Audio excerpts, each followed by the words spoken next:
एक better platform के ऊपर हो। मैं आपको बताता हूं कैसे। उसने कहा जो कोई मसीह में है वो नई सृष्टि है, पुरानी बातें और देखो सब बातें क्या हो गई, नई हो गई। कहता अगर तुम नई सृष्टि हो तो अगर मान लो आज तुम मसीह में आए हो, जो कर्जा तुम्हारा 5 लाख का था, क्या वो झड़ गया? क्या वो खत्म हो गया? वो तो वहीं का वहीं खड़ा है। तो तुम नई सृष्टि कैसे हुए? उसमें तो लिखा कि पुरानी बातें क्या हो गई, बीत गई, देखो सब बातें नई हो गई। पर आपका कर्जा तो वहीं का वहीं खड़ा है, आपकी बीमारी अभी वहीं की वहीं खड़ी। तो क्या बाइबल सच्ची नहीं है क्या?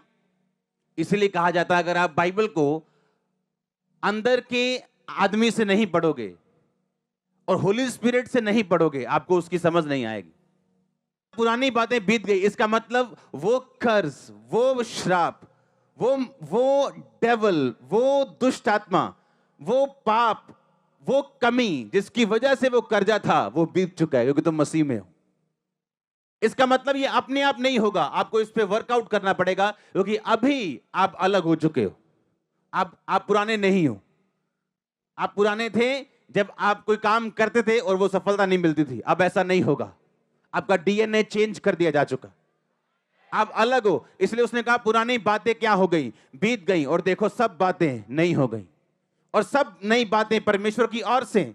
इसका मतलब अब आप एक ऐसे प्लेटफॉर्म के ऊपर हो जहां से आप परमेश्वर को अच्छी तरह से समझ के अपने काम को, अपनी बुलाहट को पूरा करके, शैतान के हाथों से निकल के, अपनी मुसीबतों से निकल के गवाही के साथ वापस आ सकते हो। इसका मतलब ये है अगर तुम मसीह में हो तो तुम नई सृष्टि हो। तो क्या मैं मसीह में हूं? क्या आप मसीह में हैं? ये हमारा दिल जानता है। आप चर्च के मेंबर हैं इसका मतलब ये नहीं आप मसीह में हैं, या किसी ने कोई कोई गा रहा है इसका मतलब ये नहीं वो मसीह में है, या कोई प्रचार कर रहा है इसका मतलब ये नहीं वो मसीह में है। आपका दिल जानता है आप मसीह में हो या नहीं। आप नई सृष्टि हो, आपकी मेहनत अब व्यर्थ नहीं जाएगी। अब आप उस कर्ज को तोड़ सकते हो, बैड लक को तोड़ सकते हो, डिसअपॉइंटमेंट को, उस निराशा को आप ब्रेक करके अब आगे जा सकते हो। अब आप बेटर प्लेटफॉर्म के ऊपर खड़े हो।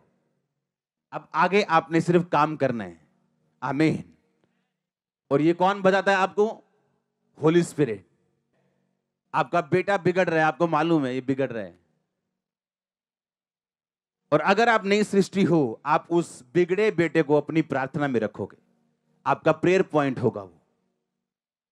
आपकी लाइफ की कमजोरियां, आपकी लाइफ की जरूरतें और हर वो चीज जो परमेश्वर आपसे उस बेटर प्लेटफॉर्म से करवाना चाहता है आपको आगे बढ़ाने के लिए, आपका वो प्रेयर पॉइंट होगा। आपको मालूम है आपके घर में एक ही कमरा है, आपके पास प्रार्थना करने के लिए अलग कमरा नहीं।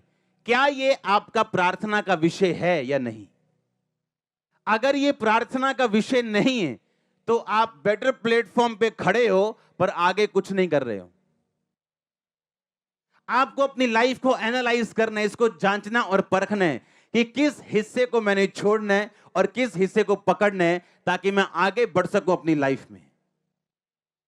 और वो प्रार्थना का पॉइंट आपकी लाइफ में आपकी बाइबल के पीछे लिखा होना चाहिए, और उसके साथ कौन सा वचन है वो भी आपकी बाइबल के पीछे लिखा होना चाहिए।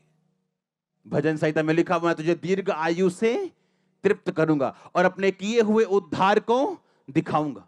अपना उद्धार दिखाने का मतलब तेरी फैमिली सेव्ड होगी, तेरी फैमिली हील्ड होगी, तेरा बिजनेस ब्लेस होगा। हाँ, वो लोग बैप्टाइज्ड होंगे, होली स्पिरिट से भरे हुए होंगे, तेरे दुश्मन तुझसे हारे हुए होंगे, चारों दिशाओं में तू फलवंत होगा। कहता मैं उद्धार दिखाऊंगा। अब ये क्या है? मेरा प्रेयर पॉइंट। इसलिए बाइबल कहती तेरा पिता तेरे मांगने से पहले जानता तुझे क्या चाहिए, लेकिन वो देता कब है? जब तू मांगता है। मांगो तो दिया।